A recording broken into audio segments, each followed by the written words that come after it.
자, 오전에 창세기 19장 이 아브라함이 이제 하나님에게 원망도 좀 하고 불평도 좀 하고, 그리고 하나님께서 특별히 아브라함에게 너 나에게 3년 된 암소, 3년 된 염소, 3년 된 비둘기를 제물로 바쳐라. 하나님 먼저 요구하십니다. 나를 위하여. 너가 이거 나를 위하여. 그래서 하나님께서 어떤 것을 응답하실 때, 축복하실 때 이 아브라함에게, 사람에게 제사를 요구하시는 특별한 의미가 나와요. 제사를 요구하셔요. 그리고 여기에 하나님께서 첫 번째 이미 나타나셨습니다. 자, 15장 이후에 여호와의 말씀이 이상 중에 아브라함에게 임하여 가르치되, 이미 1차적으로 말씀하셔서 계시가 있었습니다만은 이제 이 계시는 좀 더 세밀한 계시가 아니잖아요. 뒤에 나오는 축복과 장차전에 대한 그런 세밀한 계시가 아니라 이제 부분적인 그런 계시가 있었는데, 세밀한 계시는 하나님께서 제물을 받으시고 제사를 받으신 다음에 축복이 담긴 장차 일어날 일을 담은 그 계시를 주십니다. 여기 중요한 경배의 의미가 있어요. 여러분, 우리가 보통 경배와 찬양을 한다잖아요. 그럼 우리는 뭐 찬양만 들으면, 찬양만 하면 이게 경배다 이렇게 생각하는데, 진정한 경배의 의미는 뭐예요? 내가 뭐라고 그랬어요? 하나님 우리를 만나주시는 거다. 우리가 하나님을 배알하는 것이다 그랬습니다. 그리고 우리가 하나님을 배알하고 하나님 만나실 때는 거기에 목적이 있는 거라고 있어요. 자, 하나님 우리를 만나주셔. 우리는 하나님 또 만나야 돼. 왜? 왜 그럴까요? 왜? 보통 우리는 뭐 예배드리는 제사를 드리는 개념에서 드린다 하잖아요. 근데 사실은 예배를 드린다는 개념은 제사적인 의미의 개념입니다. 실제로 우리 신학에서 저 고린도전 14장에서 너희가 모일 때 이런 찬송시도 있고 방언도 있고 예언도 있고 통변도 있고 하나님도 받는 것이 있다는 그런 개념이 적용된다면 오히려 예배에 참여한다는 것이 맞고요. 예배에 참여한다는 우리말은 예배 본다가 맞습니다. 드린다는 것은 제사의 개념이에요. 드리는 거 일반 좀 드리는 거 이렇게. 그러나 사실 우리 예배는, 신령한 예배는요, 하나님을 만나는 것이었어. 그렇죠? 성령 안에서 하는 교감 있는 것이 우리가 원하는 경배와 찬양이고 또 경배고 예배 아닙니까? 그렇다면 저는 용어도 예배 본다가 저는 맞다고 생각합니다. 왜냐? 우리의 본다는 것은요, 여러 가지 의미가 있어요. 맛본다, 뭐 옷 입어 본다, 뭐 본다. 이것은 전부 체험하고 참여하는 의미가 있어요. 근데 이렇게 이 개념 정리가 아마 안 돼 있어가지고 옛날에 자꾸 경험만 생각하는 한국 사람들은 제가 드린다, 이런 의미에서 예배 드린다 이렇게 생각하는 것 같은데, 잘못된 단어 선택입니다. 제가 볼 때 그렇습니다. 하나님 우리의 쌍방 교감 있는 예배는요, 예배 본다, 참여한다고 맞습니다. 자, 근데 이거 우리 하나님께서 너는 나를 위해서 나를 만족시키라고 그 뜻이에요. 야, 내가 너를 괜히 만나주냐 이거야. 네가 나를 뭐 기쁘게 만나줄 거 아니냐. 이게 바로 제사의 의미고 이게 바로 경배, 이게 예배 의미입니다. 우리는 하나님을 기쁘게 하는 게 예배예요. 아멘? 자, 그렇다면 오늘날 예배가 좀 바뀌어야 돼. 인간 편의를 위한 예배는 없어져야 돼요. 보통 우리가 이 찬양을 드릴 때도 우리는 다 앉아서 한국에서 드리잖아요. 맛배기로 양념처럼 맵고만 서서 하고 다 앉아 드립니다. 그러나 다른 나라에서는 하나님께 예배 드릴 때는 서서 찬양을 한다고 그래요. 앉아서 찬양하는 민족은 한국밖에 없다, 이런 무슨 말이 있습니다만, 이것이 잘못된 생각이에요. 이건 유교적인 생각이고 동양 이쪽의 생각이지, 진짜 신을 만난다, 하나님을 만난다는 개념에서는 절대 앉아서 찬양해서는 안 된다는 뜻이에요. 중요한 개념이에요. 그다음에 또 하나님을 만나주시면 분명히 거기에 응답이 있습니다. 우리는 하나님께 우리가 아쉬운 존재 아닙니까? 그죠? 죄를 용서해달라, 병을 고쳐달라, 문제를 해결해달라. 그래서 만나는 거 아니겠어요? 하나님 만나서 그게 유익이 없으면은 뭐하러 하나님 만납니까, 우리가? 우리는 피조물이요, 그분은 창조자시기 때문에 항상 만나면 우리가 그분께 구해야 됩니다. 그죠? 우리가 만나달라고 간청을 해야 돼. 그래 안 그래? 구하고 자꾸 두드리고 하나님께 우리가 달라고 맨날 그러잖아요. 그러면 하나님을 만나실 때는 뭔가 우리는 하나님께 받기 위해서, 은혜를 받기 위해서, 축복을 받기 위해서 만나는 거 아닙니까? 자, 그래서 여기서 그런 원리가 돼. 너는 나를 만족시키네. 그럼 내가 너를 만나주고 너의 응답하리라. 그게 사실은 응답의 원리요, 축복의 원리입니다. 자, 그 다음에 하나님께서 뭘 요구하셔요? 3년 된 암염소, 3년 된 비둘기 3년 된. 이 3자가 몰라, 옛날 미국에서 소 수입할 때 3년 넘은 거 안 넘은 거 그걸 구분하더만. 3년이 아마 먹기가 좋은 건가 보지, 3년째 소가. 좋은 수인가 봐. 근데 성경에서는 3이라는 수는 많은 용례가 있어요. 3이라는 수가. 여러분 일단 3이라는 수가 쓰인 곳 생각나는 대로 한번 얘기해보세요. 어디에 쓰였어요? 일단 축복의 의미로서 법궤가 오벳 에돔의 집에 100달 동안 석 달 동안 모시고 있어. 그가 복을 받았다고 되어 있습니다. 이게 축복이 있습니다. 이것이 구약의 개념이에요. 이것이 신약에서는 혼인잔치집에서 셋째 날 혼인잔치가 열린다고 되어 있어요. 이게 왜 그럴까요? 그게 출애굽기에 시내산에서 여호와 영광이 셋째 날 이렇게 나타나셔요. 영광 임하시면 시내산이 다 연결되어 있어요. 여러분 우리가 아는 노아의 방주도 3층으로 되어 있고요. 그 다음에 기드온도 300명사, 또 모세도 석 달 동안 숨기고, 성막이 둘러가 300규빗, 전부 다 3자 따라가. 축복의 수는 거의 3자 따라가. 그래서 이런 개념이 여기에 반영되어 있는 것입니다. 내가 기뻐하는 예물을 바치라는 것이죠. 그게 너에게 축복의 예물이 된다. 그 뜻입니다. 그 다음에 이제 이 재물을 바친다. 왜 아브라함이 그런 거 단을 쌓았습니까? 왜 솔로몬 1,000번을 드리고 희생 제물을 드리냐? 이건 성경의 규례이죠. 하나님의 말씀이죠. 법인데 이 번제를 드리고 계약을 한다는 그 히브리어로 베리트를 한다는데 이게 쪼갠다 그런 뜻이 쪼개. 살을 쪼개. 오늘도 쪼개서 벌려놓으면 불이 지나갔다고 계세요. 그렇게. 그래서 쪼갠다는 것은 첫째는 희생이 따르고 두 번째는 피를 흘립니다. 그죠? 희생이 따른다는 것은 그만큼 엄중하다 그 뜻이죠. 여러분 제사는 하나님과의 어떻게 보면 약속이면서 여러 가지 의미가 있잖아요. 계약이니까. 그런데 이것을 가볍게 들을 수는 없다는 얘기죠. 그 다음에 꼭 우리 성경에서 특히 기독교의 속죄의식에서는요. 뭘 통해서 속죄를 받습니까? 대신 대속을 통해서. 그래서 짐승이 죽음으로 아사살 연자 같은 경우에는 그 염소의 머리에 안수하고 죄를 전가하잖아요. 또 번제물도 다 마찬가지 죄를 전가합니다. 그래서 희생의 개념이 있습니다. 누군가 희생함으로써 내가 죄 용서를 받아. 그런 개념이 이런 제사 속에 다 담기는 겁니다. 또 피를 흘려야 돼. 피는 뭐예요? 거기 뭐가 있다고? 피 속에 생명이 있다는 것이 성경이 가르칩니다. 그래서 그만큼 제사라는 것은 특히 계약은 엄중하다 그 뜻이에요. 용서받아야 되고 또 서로 지켜야 되고 이런 의미가 담겨 있는 것입니다. 그 연장선에서 우리가 할례를 받을 때도 할례를 어디다 한다고요? 할례를 왜 말을 못합니까? 거시기다 하면 된다고 그러면 되지. 거시기다가 할례를 왜 거시기다 할까요? 전에 말씀드렸죠. 거시기는 첫째 하루에 적어도 6번 이상은 봐야 돼요. 건강한 사람은. 건강하지 못한 사람은 10번도 봐야 되고 이것은 매일 리마인드라는 떠올리라고 뜻입니다. 잊지 말아라고 뜻이에요. 하나님 계획을 잊지 말라. 두 번째는 유일하게 째도 그게 뭘까? 째서 피가 나와도 괜찮은 곳이 거기라. 귀를 잘라버리면은 병신이 되고요. 코를 잘라버려도 병신이 되고. 근데 거기는 오히려 건강에 도움이 된다니까 참 희한한 선택이에요. 세 번째가 거기에 씨앗이 나오는 곳이다. 계약은 너와 나의 계약이지만은 자손만대로 이 계약이 내려가. 그래서 아브라함의 후손들은 아브라함의 계약에 동참하는 것이죠. 유대인들이 하는 말이 우리 조상이나 우리 후손이나 장차올 후손이나 모두 다 그때 그 시내산에 있었다. 그런 표현을 쓴다 그러죠. 그게 바로 출애굽 19장의 시내산 계약을 말하는데 그때 바로 계약을 맺을 때 너가 내 명령을 준하면 난 내 하나님이라고 너는 나의 제사장 능력이 되리라. 그 계약을 맺을 때 그 계약이 유효한다 그 뜻이에요. 그래서 그 씨앗이 나오는 너희 후손들이 바로 계약 유효 속에 있다 그 뜻입니다. 그래서 할례를 거시기다 한다 이렇게 설명을 드렸어요. 아마 이런 해석은 어디 잘 못 듣는 해석일 거야 아마. 자, 그래서 하나님을 만족시킬 때 하나님 축복을 주시겠다, 너를 만나주겠다 이겁니다. 자, 그래서 이런 것들이 다른 이삭이 에서에게 뭘 해오라고요? 별미를 해오라. 어떤 사람은 별미신앙이라는 데 붙입니다.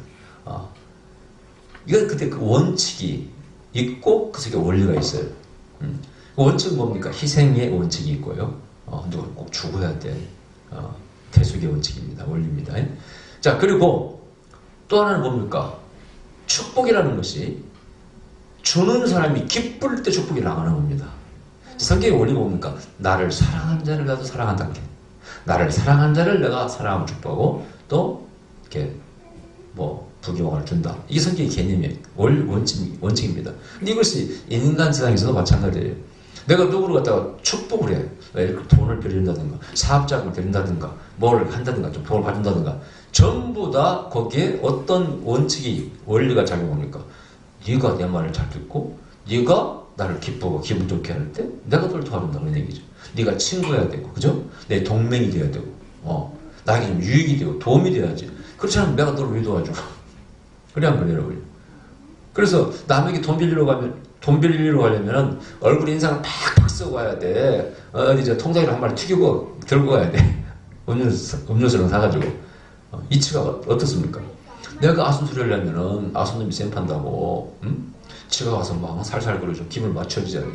이놈이 뭐 지가 빌리러 가주지, 지가 돈 빌려주는 사람처럼 말이야.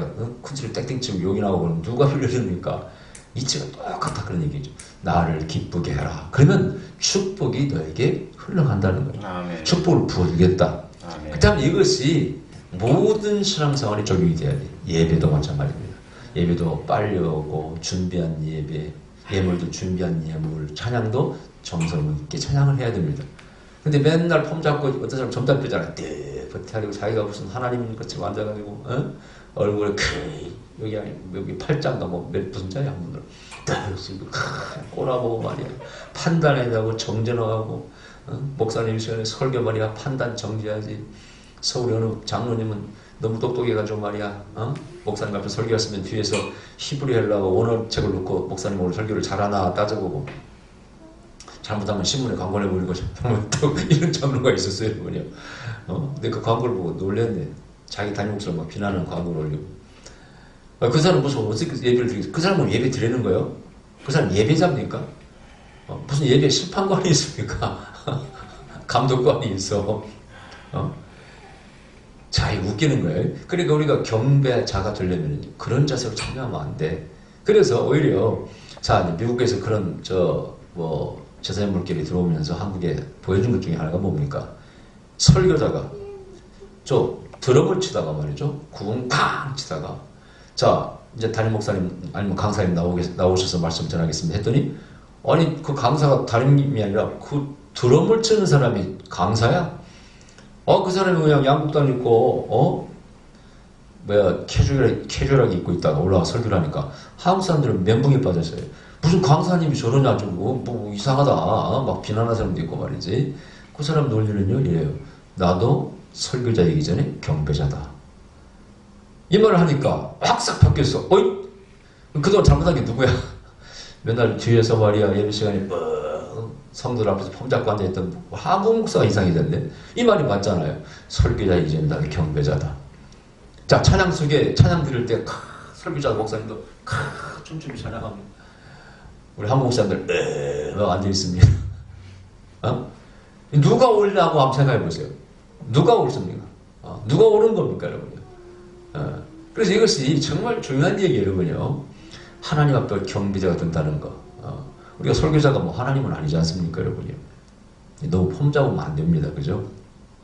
어릴 다윗처럼 왕이지만은 법궤가 들어올 때 부끄러운 것이 보일 정도로 뛰면서 춤을 춰. 그게 오히려 성경에서 원하는 하나님이 우리에게 원하는 삶입니다. 그죠? 모습입니다.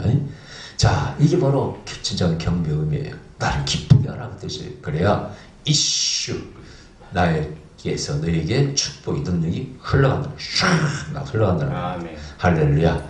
자, 그래서 이제 그러면서 아까 부분적인 계시에서 축복과 장차 일어날 정말 깊은 계시를 열어주시는데 오늘 보면 잠을 자는데 이상 중에 이 잠을 잤는가 안 잤는가 비몽사몽간에 하나님께서 만나주시는데 장차 일어날 일을 쫙 보여주십니다. 자, 이런 것들이 뭘까요? 이게 이제 은사의 레벨입니다. 자, 앞에서 분명히 나타나는 게 안 나타나신 게 아니에요. 왜 그때 말씀하시지? 이렇게 재물을 받으시고 그제서야 더 깊은 것을 보여주시는 거. 이제 이게 예언의 은사도 레벨이 있다고 했잖아요. 어떤 사람은 그냥 심령력만 합니다. 사랑하라, 용서하라, 기도하라, 이런 거. 어떤 사람은 우주까지 예언하고 깊이 예언합니다. 왜 이럴까? 하나님이 보여주시는 만큼 볼 수 있습니다. 그래 안 그래요? 차이가 있다 그 뜻이에요.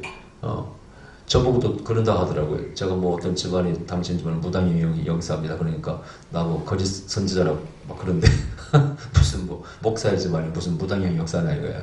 그러니까 여러분 성경에 어디 마귀 역사가 직분이 목사면 마귀 역사 안 할 거라는 말씀이 어디 있습니까? 어? 그러면 목사는 여러분이요 뭐 사고도 한다고 뭐 마귀 역사도 없습니까? 시험도 없습니까? 얼마나 영적으로 무지한 얘기입니까, 여러분이? 어? 여러분 예언자가 영어를 볼 때는 그 집안에 벌써 영적 충돌이 일어나. 영적 충돌 어떤 원리에 생긴다고 그랬어요? 또 집안에 누가 우상을 섬긴다든가. 여러분 영적인 세계라는 건 리얼한 겁니다. 그렇잖아요. 귀신이 섬기 있다고 되는데 귀신은 뭘 하고 있을까요, 여러분? 근데 우리 집안에 누가 목사가 나오고 진짜 뭐 잘 믿는 자가 나타났어. 그러니까 마귀 입장에서는 원수 아닙니까? 적 아닙니까? 근데 구경만 하고 있을까 마귀는? 에? 목사가 나타났다. 또 배출됐어요. 그 집안에. 그럼 그 집안에 옛날부터 섬겼던 조상씨라든가 뭐 귀신들이 있을 거 아니겠어요. 근데 자기를 이제 원수로 생각하는 사단이라고 여기는 그런 기독교, 하나님을 믿는 종이 나타났어. 귀신은 가만히 있을까? 구경만 하고 이 상식 자체가 잘못된 상식이에요. 그죠? 분명히 방해하지. 우는 사자같이 믿는 자를 넘어뜨려 한다고 생각이 되어 있잖아요. 근데 그게 목사니까 저건 안심이다. 목사는 절대 공격 못해. 이런 게 있어요? 택돔 얘기. 제가 항상 영적 전체할 때 얘기하지만은 직분하고는 아무 관계가 없는 것이고요. 집안에 그런 것을 섬겼으면은 그 다음에 어떤 또 회개하지 않는 죄가 있다든가 또 하나는 자기 섬기는 교회라든가 직분체에 무당이 있다든가 또 뭐 이렇게 그 절 있을 때는요 반드시 영적 전쟁이 생깁니다. 그럼 어떻게 얘기해요? 성령 충만밖에 없다고 되어 있어요, 여러분 성경에. 그죠? 성령 충만을 받으라 이거밖에 없어요. 그 얘기를 했는데 뭐 거짓 선자라면 되게 그걸 보는 사람이 잘못된 겁니까? 그걸 말하는 사람이 잘못된 거예요? 여러분 하도 집회를 많이 봤으니까 알 거 아니에요. 제 예언이 얼마나 틀린 적이 있어요? 그런 예언들이 전부 다 나중에 확인하면은 더 깊이 파고들면 다 있다고 다 고백하고 이런 것들을 갖다 무시할 수 없는 성경에 분명히 원리가 나와 있잖아요. 우상을 섬기면 자손 3, 4대 내려간다고. 내려가서 뭐 한다는 거예요? 구경하고 놀고 있다는 얘기예요? 이 성경의 이 말씀을 갖다가 그냥 받아들인 사람이 생각 없이 자손 3, 4대 내려간다는 것은 저주가 내려간다 했더라니까. 마귀의 저주가 그걸 끊어내고 씻어내고 청소내는 영적 전쟁입니다. 그걸 나는 강사가 가르치고 영어로 보고 내가 예언하고 지적하는데 그걸 모르는 예언자들은요 예언하면서도 그걸 이상하게 생각하는 사람이 있어요. 어떤 사람은 초창기차 예언할 때 이제 만났던 사람은 지금 요즘 예언하는 걸 보고 그래. 아니 목사님 옛날엔 그렇게 예언 안 하셨잖아요. 그래요. 그때는 좋은 말만 했다니까. 좋은 말만. 여보시오. 응? 나도 좋은 말만 하고 싶어. 특히 미국 예언자들처럼 맨날 좋은 얘기 사도와 선처럼 쓴다고 맨날 그냥 생일을 쓴다고 좋은 얘기만 하고 싶어. 근데 문제가 이루어집니까 이게? 응? 다 공수변한 말 아닙니까? 여러분 영적으로 공격이 있고 마귀 방해가 있는데 어떻게 뭐가 좋은 일이 생겨? 그 원인을 제거해야 좋은 일이 생기지. 제가 샬롬이라는 단어를 문자로 이렇게 저는 해석을 한 적이 있어요. 샬롬은 이게 샬할 때 신신타고 할 때 신이 부셔뜨린다. 샬롬에서 나중에 마귀의 권세, 마귀의 나라와 연결된 모든 권세를 부셔버리는 것이 바로 샬롬이라 이렇게 말씀드렸습니다. 문제를 안고 암이 있는데 뭔 평안이 있겠습니까? 제거해야지. 그게 영적 전쟁이에요. 이걸 보고 레벨이 다르다 이거예요. 레벨 예언도. 국가적인 영, 제가 우주적인 영까지 다 했지 않습니까, 여러분요? 그 암을 할 수 있는 겁니까, 여러분요? 그럼 저는 옛날부터 했습니까, 그것도? 아니죠. 하나님이 열어주시는 막 1단계에서는 이 정도, 2단계에서 더 깊이 있게. 그러다 깊이 있게 네가 보기를 듣기를 원하냐? 네가 네 신앙이 바뀌어야 되고 너와 친밀을 하는 관계가 바뀌어야 돼. 내가 너에게 열어줄 수 있는 관계, 그런 단계로 올라와야지. 네가 그 상태에서 내가 열어줄 수 없어. 이게 성경의 원리예요. 그래서 우리가 하나님께 나아가서 깊은 걸 보는 사람들은 뭔가 하나님 앞에 헌신했고 뭔가 다른 사람들이지 아무에게나 열어준 게 아닙니다. 뭐 부흥회 가서 방언 좀 제하고 딱딱딱 좀 했다고 몸소 좀 들었다고 그 사람이 예언합니까, 여러분요? 택도 얘기입니다. 택도 얘기. 얼마나 많은 성경 예언자들이 연단받고 훈련받았습니까? 다 목숨을 건 사람들 아니에요, 여러분? 다 목숨을 건 사람들입니다, 여러분. 그런 사람에게 국가적인 예언을 바벨론에 저기서 큰 제국이 발흥해서 저 가나안 땅을 올 거라고 그래서 당신들은 애굽하고 손잡지 말고 저 바벨론만 잡으라. 이어나게 예레미야가 눈물을 흘리면서 그렇게 하면 안 되잖아요. 결국은 시대가 눈법에 가서 포로 죽게 되고 이런 일이 벌어지지 않습니까? 자, 이걸 말씀하는 거예요. 아, 계시가 레벨이 있구나. 단계가 있구나. 자, 그 다음에 여기 보니까 아까 오전에 말씀드린 것과 같이 좋은 예언도 있고 나쁜 예언도 있어요. 나쁜 예언은 종로를 할 것이다. 400년 동안. 그 다음에 좋은 예언은 나오면서 보물을 가지고 나올 것이고 뭐 땅을 차지할 것이다. 그래서 그런 것들을 여기에 적나라하게 말씀합니다. 그런데 여기 보니까 400년 동안 종로를 한다는 말씀. 400년 너희가 가서 이렇게 갱노를 할 것이다. 근데 우리가 이제 출애굽기에 보면은 또 야고보서에 보면 430년이라고 되어 있습니다. 이렇게. 어느 게 맞느냐? 어느 때부터 종로를 하는 걸 봐야 되냐? 이렇게 계산하면은 또 그렇게 조절이 되기도 하고요. 또 하나는 성경에서 이제 그 저자의 의도가 있어요. 어떤 걸 표현할 때 성경은 꼭 과학적으로 사실적으로만 표현하려고 하지 않습니다. 그 대표적인 게 이제 족보 아닙니까? 나쁜 왕들을 빼버리고 14명씩 3대로 나눈다든가 이런 것을 전부 다 의미를 부여하는 거. 이게 바로 유대인의 문학을 어떤 걸 기록할 때 기록법이라고 했어요. 제가. 이걸 갖다가 절대 무시하면 안 돼요.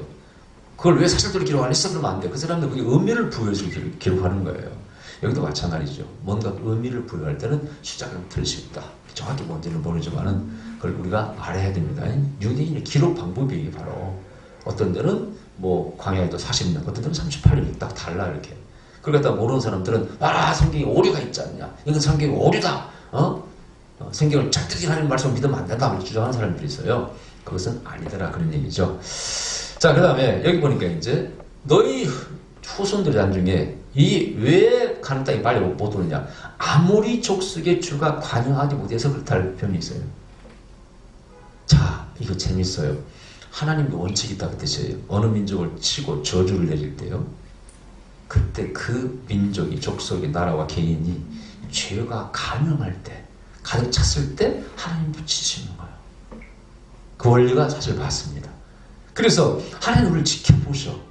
간혹 내가 죄를 짓고 부족한 어떤 모습을 보일 때 하나님은 바로 우리에게 벌을 안 내리죠. 지켜보셔 이렇게. 완전히 죄가 관영할 때 하나님도 내려친다 그 뜻이에요.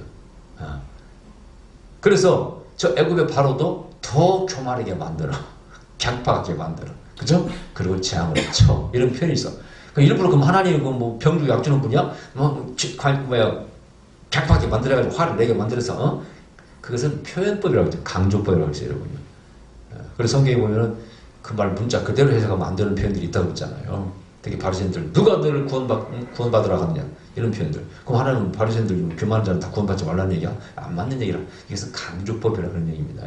그래서 문학적인 표현, 시적인 표현, 그런 강조법이 적용되는 것입니다. 그럼 어쨌든 여기서 아모리 사람이 거기에 죄가 관영할 때 기다렸다가 이제 어떤 사람에게 죄가 관영에서 가득 차 있어. 쳐야 돼. 과감하게 하나님은 쳐버리고 그가 가지고 있는 모든 축복을 뺏었다가 당신께서 사랑한 자에게 주어버리십니다. 할렐루야.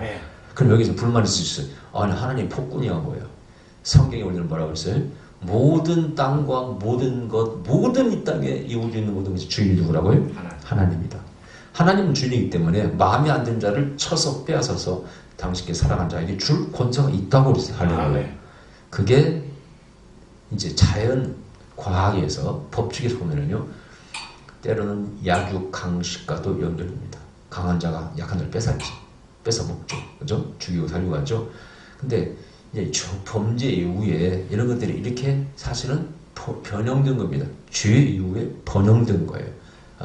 변형된 거예요.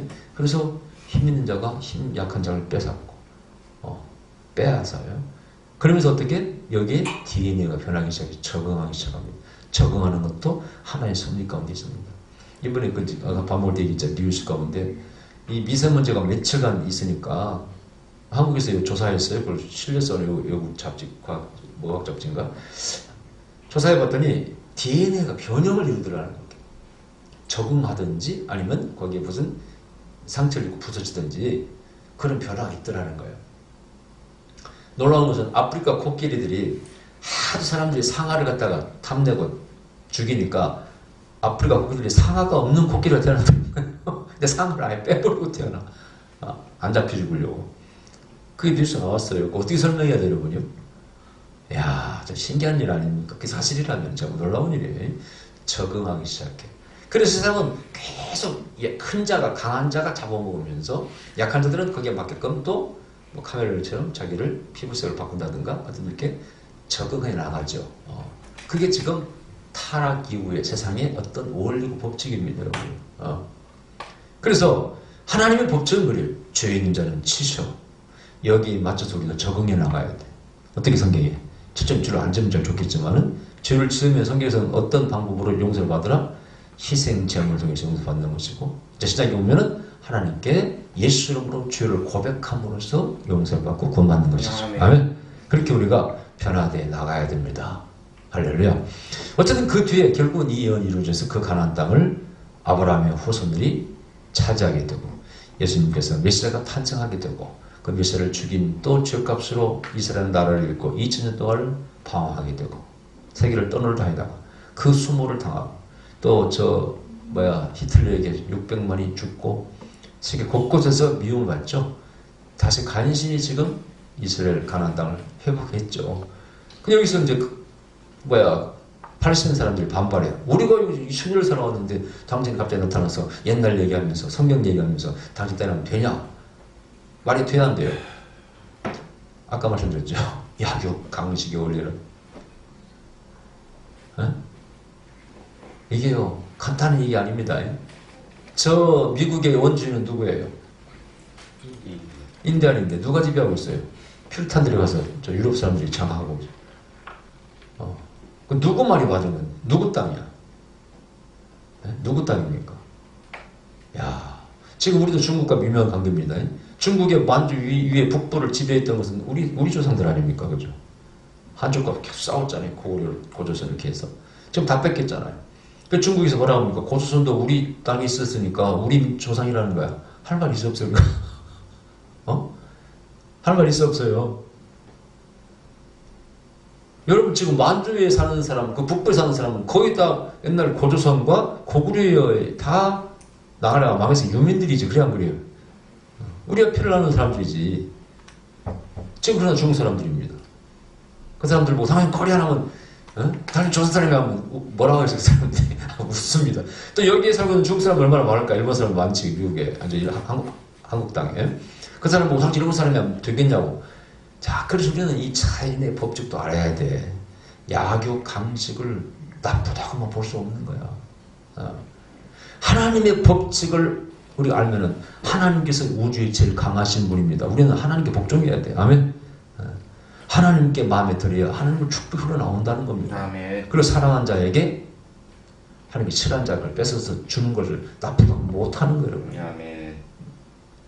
여러분 여기 좀 보통 제가 좀 드리는 말씀이 아주 심각한 문제들이에요. 왜냐하면 이것이 나중에 요즘으로 잣대로 보면은 이스라엘 민족이 애굽에서 나와서 팔레스타인을 정복해 나가는 과정이 인종 청소와 흡사합니다. 인종 청소와 흡사해요. 다 죽였잖아요. 근데 이걸 지금 윤리로 보니까 그런 것이고, 그 시대 잣대로 보면 그게 그렇지도 않은 인종 청소도 아니고, 그때는 다 그랬어요. 그 당시는 그냥 다 죽여서 그냥. 근데 여기도 뭐가 작용합니까? 이 자연법칙이 작용합니다. 힘센 놈이 이긴다 그 뜻이에요. 이걸 영적으로 풀면은요, 하나님이 도우시는 자가 이깁니다. 아멘. 이걸 나쁘다고 말할 수가 없어요. 그러면 이제 반론을 피는 사람들이 뭐 당신 하나님, 뭐 폭력적인 하나님 그렇게 말할 수 있어요. 그러면 그런 식으로 말하면 사자 다 때려 죽여야 돼. 사자는 제일 폭력적이니까. 그래 안 그래요? 에? 호랑이 다 쏴 죽여야 됩니다. 폭력적인 동물 다 죽여야 돼. 이런 논리를 얘기하면은 이게 심각한 얘기예요.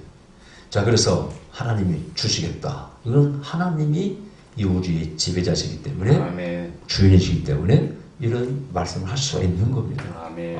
지금도 눈에 안 보일 뿐 그런 일은 벌어져 가고 있어요. 오늘날 갑자기 어느 회사가 망합니다. 잘 나가는 회사가 뺏겨. 다 팔고 뺏깁니다. 다를 게 뭐 있습니까, 여러분? 관리 잘못하고, 뭔가 잘못하면 다 뺏기게 되어 있어요. 다만 요즘은 이제 세계가 한 지구촌 가족이 되면서 어떤 이제 원칙의 법이 있죠. 그런 법을 다 지킵니까? 그럼 지금도. 물론 그 법대로 해야 되겠지만은. 그래서 여기에서 벌어진 이 창세기 15장의 이 속에 담겨있는 많은 그 비밀 원리들을 우리가 깊이 좀 묵상할 필요가 있어. 어쨌든 딱 깨달아야 돼. 하나님을 만나야 되고, 아멘. 하나님께 마음을 들어야 돼. 그래야 아멘. 축복이 흘러나와요. 아멘. 아멘. 오늘 절대적 하나님에게 충성해야 됩니다. 아멘. 그분의 마음을 들어야 되는 거예요. 아멘. 그럼 우리가 나쁜 걸 시키는 게 아니지 않습니까? 너 살인하라고 시킵니까? 용서하라고 시키지. 가르치지. 사랑하라고 시키지. 아멘? 물론 11조도 하라고 그러고, 주일도 하라고 그러지. 그걸 안 지키겠다? 너. 저 이번 집회 때도 어떤 사람이 11조 구약에 있는 것이지 신약에 지킬 필요가 있습니까? 그러더라고. 여보시오. 신약에서 어디 11조를 내지 말라는 말씀 어디 있습니까? 아니, 신약에서 율법이 완성되어 있지 않습니까? 그래, 율법이 완성됐다고 그래서 그럼 예배도 드리지 마? 구원 완성된 거 맞습니다만 예수님 안에서. 그럼 집회도 드릴 필요 없어? 예배도 드릴 필요 없어? 11조 드리지 말자는 것은 예배 드리지 말자는 똑같은 얘기야. 그러니까 예수만 마음에 믿고 살지 뭐하러 예배 드립니까? 그 다음에 예수님께서 언제 율법을 갖다가 파괴하겠다고 그랬어요? 없애겠다고? 1.1도 주님께서는 없애지 않는다고 말씀하셨고 완성하신다고 말씀하셨어요. 그리고 현실적으로도 여보세요. 당신 주일 예배 드리는 거 한 것만 가지고는 교회 운영하기 딱 맞습니다. 그것도 제대로 운영이 안 됩니다. 목회자들 다 교육자 사례비 주고 교회 운영하고 더 이상 아무것도 못합니다. 11조 없으면 선교 하나도 못합니다. 그럼 절대적으로 당신의 주장은 그런 마귀하는 소리입니다. 하나님을 방해하는 소리입니다. 선교 어디도 하지 말라는 말씀도 없어졌잖아요. 구약에서만 하라는 말씀도 없어요. 그 다음에 실질적으로도 11조를 안 하면 선교 아무것도 못합니다. 구제 못합니다. 간신히 교회나 운영합니다. 이게 하나님 뜻일까요, 여러분? 그때 그 사람이 얼굴 빨개지고 말씀 듣고 보니까 그랬네요. 깨달은 거야, 깨달은 거야. 그래서 뭔가 성경의 말씀들을요, 제대로 할 필요가 있습니다. 아멘. 하나님 기쁘게 할 때 축복이 올라옵니다. 아멘. 기도드립시다. 거룩하신 우리 아버지, 이 창세기 15장의 축복